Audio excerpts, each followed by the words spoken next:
15 lakh hectare से ज़्यादा सिंचाई का रकबा बढ़ेगा। तो जो हमारा लक्ष्य है 1 करोड़ हेक्टेयर में पानी पहुंचाना, उस दिशा में जो ज़मीन तैयार हुई है इन 1 वर्षों में मजबूती के साथ, वो हमारे लिए बड़ी उपलब्धि है। आज मऊगंज में उन्होंने सीतापुर हनुमना माइक्रो इरिगेशन 5,170 करोड़ की योजना का भूमि पूजन किया है, जिसमें 3 जिले लाभान्वित होने वाले हैं। लगभग 66,000 हेक्टेयर की सिंचाई होगी मऊगंज जिले में, और 26,000 हेक्टेयर में सिंचाई होगी सीधी जिले में, और ऐसे ही करीब 26,000 हेक्टेयर की सिंचाई होगी सिंगरौली जिले में। तो ये 3 जिलों में लाभ पहुंचाने वाली योजना का भूमि पूजन मऊगंज से मुख्यमंत्री जी ने किया है। इस प्रकार अनेकों योजनाएं, चितरंगी माइक्रो इरिगेशन योजना, सिरमौर माइक्रो इरिगेशन योजना, सिमरिया माइक्रो इरिगेशन योजना। ये मैं इसलिए बता रहा हूँ कि ये विंध्य के आप सारे लोग यहाँ पर उपस्थित हैं।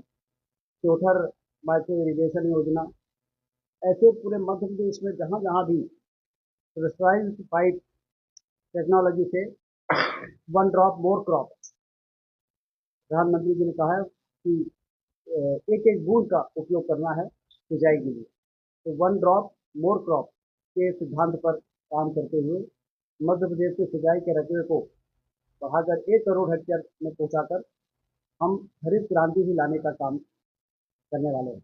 औद्योगिक क्रांति हमने आपको बता दी, और हरित क्रांति के लिए ये जो प्रयास है हमारे, ये हमारे लिए सफलता, हम सबके लिए संतोष का विषय है। और पर्यटन के क्षेत्र में भी रीवा में एयरपोर्ट का उद्घाटन हुआ। पीएम वायु पर्यटन सेवा, कल रीवा में हम लोग भोपाल से आए हैं, तो हम आए हैं पीएम वायु सेवा प्लेन से, जो हमको रीवा में उतार के, और वो प्लेन चला गया सिंगरौली। सिंगरौली में भी कभी कोई प्लेन उतरेगा, ये एक सपना जरूर लोग देखते थे, लेकिन हेलीकॉप्टर से जाना पड़ता था, प्लेन नहीं उतरता था। वहाँ एयर स्ट्रिप बन गई, और वहाँ पर कल हमको छोड़ के वो प्लेन चला गया सिंगरौली। 1 घंटे बाद युवराज सिंह जी आए फ्लाई बिग से, हमारे फ्लाई ओवर से, ये आए फ्लाई बिग से, और इनका प्लेन इनको यहाँ पर उतार कर खजुराहो चला गया। तो विंध्य क्षेत्र कैसे, सिंगरौली, खजुराहो और ये सारी चीज़ें, ये हम हमें हमारे क्षेत्र में पर्यटन को भी बढ़ाने का काम करें।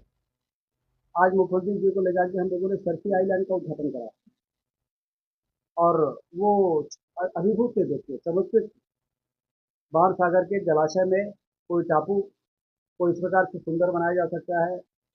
वहाँ पर 10 कमरे हैं अभी, हेलीपैड बन गया, रेस्टोरेंट है, जिम है, लाइब्रेरी है, कॉन्फ्रेंस हॉल है, सब कुछ वहाँ पर है। और वहीं पर हमने कहा कि 50 कमरे और बनाने की ज़रूरत है, जिससे कि 60 कमरे रहेंगे, तो कभी कोई अपने शादी वादी बच्चों की करने के लिए गोवा और उदयपुर क्यों जाए लोग, यहीं पर लोग आएंगे, तो इतनी खूबसूरती तो और कहीं दूसरी जगह मिलेगी नहीं। और बांधवगढ़ में इतने टूरिस्ट आते हैं, वो वहाँ से सीधे क्रूज में बैठेंगे, और 9 किलोमीटर के पानी में यात्रा करके वो इस टापू में पहुँच जाएंगे। मार्कंडे घाट से 3 किलोमीटर की यात्रा करके यहाँ पर पहुँच जाएंगे। इस प्रकार से पर्यटन को बढ़ाने के लिए भी शानदार हाईवे बनाए जा रहे हैं। भोपाल से लेके सागर होते हुए कानपुर तक 7,000 करोड़ के 6 लेन सड़क का जो मंजूरी हुई है। सागर वालों को लगता था कि भोपाल से सागर 4 लेन नहीं है। फिर दमोह वालों, तो दमोह तरफ आते थे तो बाईपास नहीं था। फिर सागर से दमोह 4 लेन की सड़क, फिर दमोह से कटनी तक 4 लेन की सड़क।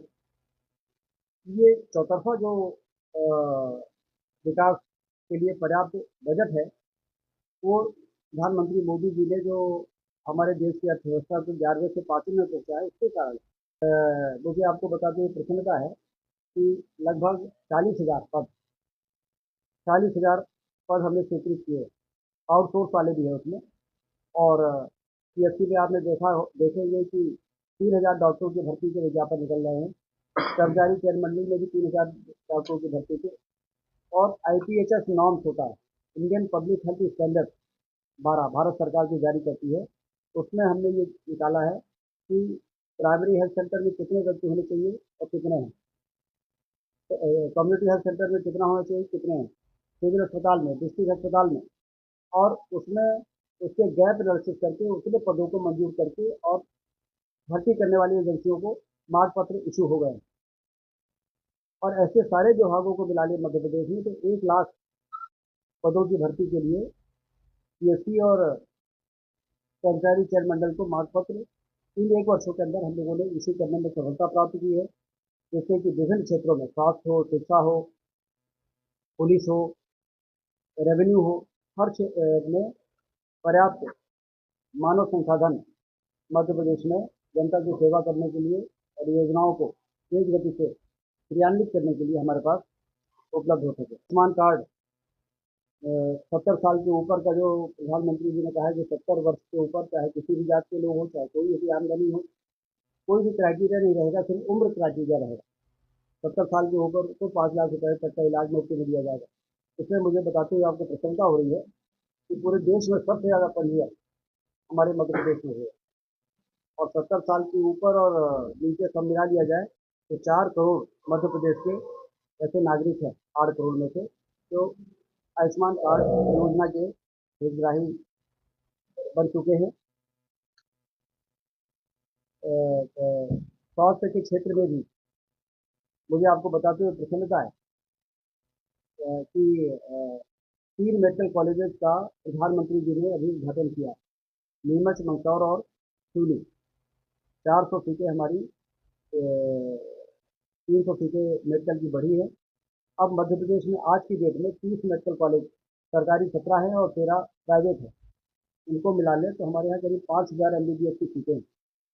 और मोदी जी ने कहा है कि आने वाले 5 वर्षों में हमें MBBS की 75,000 सीटें बढ़ानी है। इसलिए बढ़ानी है कि यदि हमें ग्रामीण क्षेत्रों में, चाहे वो सिविल अस्पताल हो, चाहे वो प्राथमिक स्वास्थ्य केंद्र हो, जो डॉक्टरों की कमी का रोना है, वो हमें डॉक्टर ज़्यादा तैयार करके उसको दूर करना पड़ेगा। तो डॉक्टर बनेंगे तभी तो ग्रामीण क्षेत्रों के लिए पर्याप्त डॉक्टर उपलब्ध होंगे। तो इसके लिए मेडिकल कॉलेज खोलने का, हर जिले में एक मेडिकल कॉलेज खुल जाए। ये पहले तो जब हमारी सरकार बनी थी तो 5 मेडिकल कॉलेज थे, आप लोग को ध्यान होगा। आज 17 हो गए हैं। अगले साल सिंगरौली, श्योपुर और राजगढ़ भी शुरू होगा। उसके अगले साल 5 और शुरू होंगे, बुधरी से लेके और कई दमोह वगैरह में। तो 8 हमारे और आ जाएंगे साथी, 17, 8, 25 हो जाएंगे अगले 2 वर्षों में।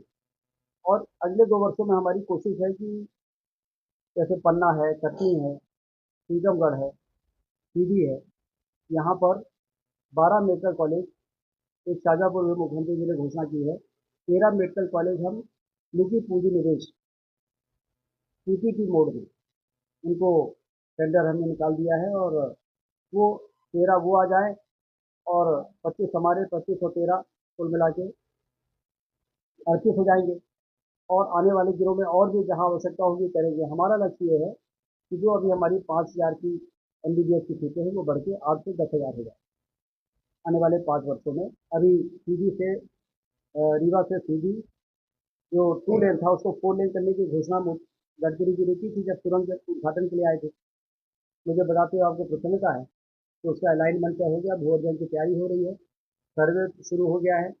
और ये बेला से सिलपरा और सिलपरा से सीधे खामा और खामा से महसा होते हुए और पूरा ये 4 लेन टनल के इधर सीधी तक और टनल के इधर सिलपरा तक, इसके लिए भू अध्ययन का काम शुरू हो गया है। तो हमारी सरकार जो कहती है वो करके दिखाती है। जो घोषणाएं हुई इंफ्रास्ट्रक्चर के लिए, सीधी सिंगरौली रोड के लिए, रेलवे लाइन के लिए युद्ध स्तर पर काम चल रहा है। और जून 25 तक हमारा टारगेट है कि रेवांचल सीधी तक पहुंच जाए और दिसंबर 25 तक हमारा टारगेट है कि रेवांचल सिंगरौली तक पहुंच जाए। इससे सीधी और सिंगरौली के लोगों को रीवा में उतर के और फिर गाड़ी से जाने की मजबूरी समाप्त हो जाए। ये विघ्न का जो ये हमने इंफ्रास्ट्रक्चर के बारे में आपको बताया, ऐसा पूरे प्रदेश में जहाँ कहीं भी संभावनाएं हैं वहाँ पर तेजी के साथ काम शुरू हो गए हैं। उज्जैन में सिंघत होने वाला है 28 में। तो इंदौर से उज्जैन के लिए 2 नई सड़कें 6 लेन मंजूर हुई हैं। और देवास से इंदौर के लिए भी। कुल मिला के उद्देश्य यह है कि जब पूरे देश और दुनिया से लोग उज्जैन जाएं तो उनको आवागमन की पर्याप्त सुविधा रहे। भीड़ के कारण लोगों को परेशानी का, जैसे प्रयागराज में तैयारियां हो रही हैं, उसी प्रकार से अभी से उज्जैन में कुंभ की तैयारी बहुत तेजी के साथ शुरू हो गई है। 1450 किलोमीटर को बनाने का निर्णय लिया गया है। इसी प्रकार से कृष्ण पाथे, भगवान राम के चरण जहाँ जहाँ पड़े थे उसको विकसित करेंगे, और भगवान कृष्ण के चरण मध्य प्रदेश में जहाँ जहाँ पड़े थे उसको विकसित करेंगे। ये पर्यटन के क्षेत्र में किया जाने वाले महत्वपूर्ण काम है, क्योंकि देश संपन्न हो रहा है। अब टूरिज्म के लिए यदि हमारे यहाँ पर्याप्त टूरिज्म के स्कोप है, तो उसको पहचानना, उसको विकसित करना और वहाँ पर लोगों को उसके महत्व को बता के उनको आमंत्रित करना, जिससे वहाँ फुटफॉल बढ़ जाए, पर्यटन शुरू हो। और पर्यटन जब शुरू होता है तो वो भी रोजगार बढ़ाने में भी मदद करता है, आर्थिक स्थिति को बेहतर करता है, और उससे गरीबी बेरोजगारी को दूर करने में काफ़ी मदद मिलती है। अब रीवा में आप देखो, ये इको पार्क पड़ा हुआ था, आंसू बहाता हुआ, लेकिन आज वहाँ पर लोग जा रहे हैं, देख रहे हैं और खुश हो रहे हैं। रिवर फ्रंट बन रहा है। ऐसे मध्य प्रदेश में जस्टिस पाथे बन जाएगा, राम वनगमन पथ बन जाएगा, सरसी टापू बन गया। ऐसे मध्य प्रदेश के वो तमाम महाकाल लोग बनने के बाद आप देखिए कि अभी सर्वे आया था कि मैक्सिमम टूरिस्ट हिंदुस्तान में सबसे ज़्यादा कहाँ गए, तो उसमें नंबर 1 के स्थान पर उज्जैन के महाकाल बाबा का स्थान। इतने ज़्यादा टूरिस्ट वहाँ बढ़ गए कि पहले वहाँ होटल नहीं चलते थे। आधे जो लोग संघर्ष में होटल खोल लिए थे, वो बंद करने की स्थिति में पहुंच गए थे।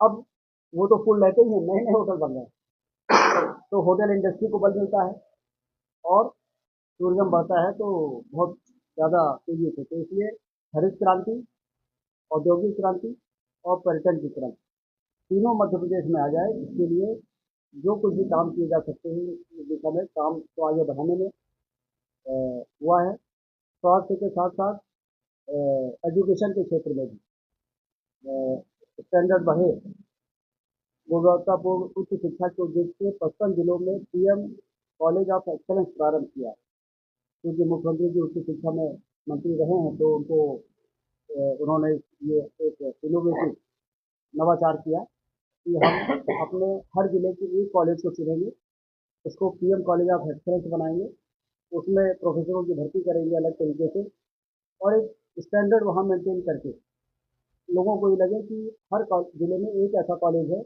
जो जिसका स्टैंडर्ड, जैसे कई विद्यालय हैं लेकिन केंद्रीय विद्यालय का अलग स्टैंडर्ड। उसी प्रकार से कॉलेजेस में भी कई कॉलेज हैं, लेकिन एक कॉलेज को ऐसा बनाए और फिर उस मॉडल पर बाकी कॉलेजों को बेहतर करने की दिशा में जैसे पीएम स्कूल कॉलेज का शुभारंभ भी गुणवत्तापूर्ण उच्च शिक्षा की दिशा में उठाया गया एक महत्वपूर्ण कदम है।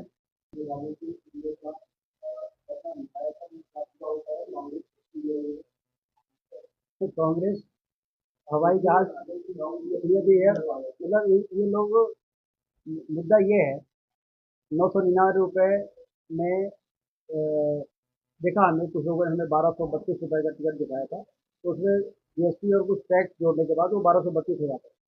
तो आजकल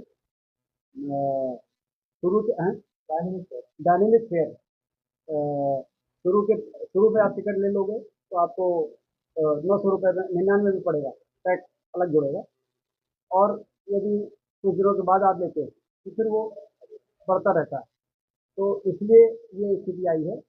और लेकिन ये चुटकी लेने का अधिकार उनको नहीं है जिन्होंने सड़कों की दुर्गति कर दी थी, जिन्होंने रेलवे लाइन के विस्तार के लिए सिंगरौली तक कभी बजट लाने के लिए प्रयास नहीं किया।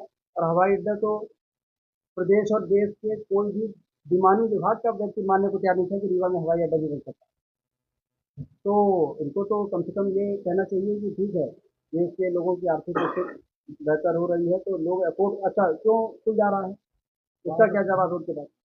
हमारा तो पूरा जब ये आए तो फुल था, हम जब गए तो फुल था। तो लोग क्योंकि उड़ान स्कीम में कितना भी 2000 का भी टिकट यदि लगता है तो लोगों को बहुत असरता नहीं है। 999 तो बहुत ही खुशी की बात थी। तो शुरू के 5 सीटों में वो 999 ही लग रहा है।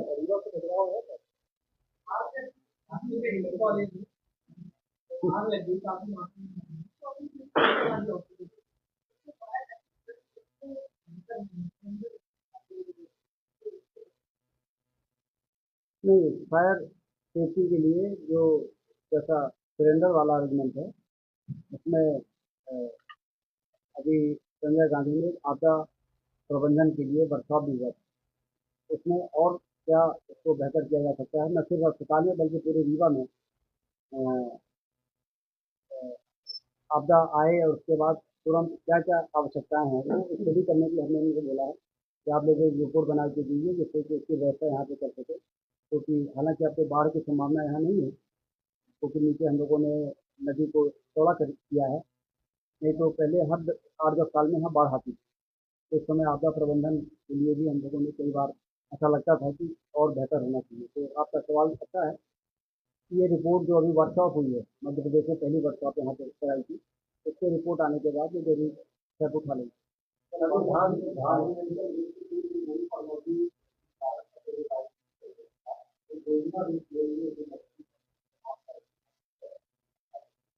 अब इसकी कोई जानकारी हमको नहीं है कि जो भी नॉर्म्स होंगे, जो नियम कायदे होंगे के आधार पर तय होता है, और जो उसके आधार पर नहीं करता, वायलेशन करता है, उस पर जो कानूनी कार्रवाई होती है वो होती है। इस प्रकार के सवाल का जवाब हमारे लिए देना कहाँ संभव है? सरकार की कभी रिपोर्ट आई कि लगातार कर्ज दे जाएंगे और ये कहा जा रहा है कि यदि 50,000 रुपये का कर्जदार। देखिए, ये गुमराह करने वाली बात है। भारत सरकार ने राज्यों को अपने सकल घरेलू उत्पाद का 3% सीमा के अंदर कर्ज लेने को बेहतर माना है। मतलब उसको ऑब्जेक्ट नहीं किया है। 3% तक का कर्ज यदि आप नहीं लोगे तो आप अधोसंरचना और पूंजी ढांचागत व्यय करने में पीछे हो जाओगे, आपका प्रदेश पीछे हो जाएगा।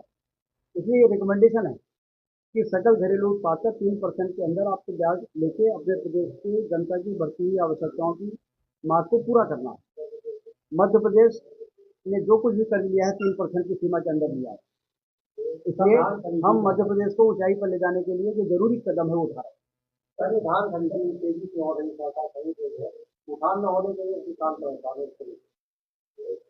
लेकिन जल्दी परेशानी दूर हो जाएगी। सब व्यवस्थाएं हो रही हैं, तेजी के इतना धान का उत्पादन हुआ है कि आप ये मानिए कि कितनी अच्छी व्यवस्था रही होगी हमारी सरकार की। तो धान का उत्पादन, धरती से दौलत पैदा हो रही है। यही तो सपना था हमारा कि सिंचाई की नहरों का जाल बिछाएंगे और धरती से दौलत पैदा करेंगे। आपका सवाल इस बात को प्रमाणित कर रहा है कि हम धरती से दौलत पैदा कर रहे हैं।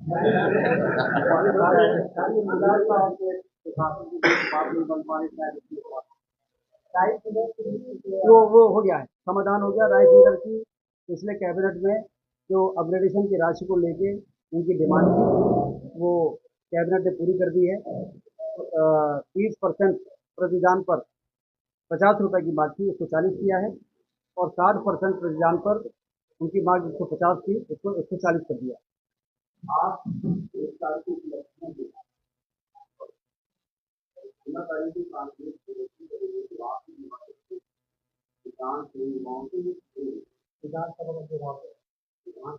देखिए, ऐसा है कि उनको कुछ करना है तो कर रहे हैं। बाकी उनको भी मालूम है कि इनका जमीन खिसक गई है, क्योंकि हर बार कहते हैं हम सरकार बनाएंगे और हर बार उनकी सीटें घर जाती हैं। वो कहते हैं हम सरकार बनाएंगे और पहले जितनी सीटें थी उतनी भी दी जाती। तो अब उनको कम से कम इतना तो करने दीजिए कि धरना प्रदर्शन तो करते रहें।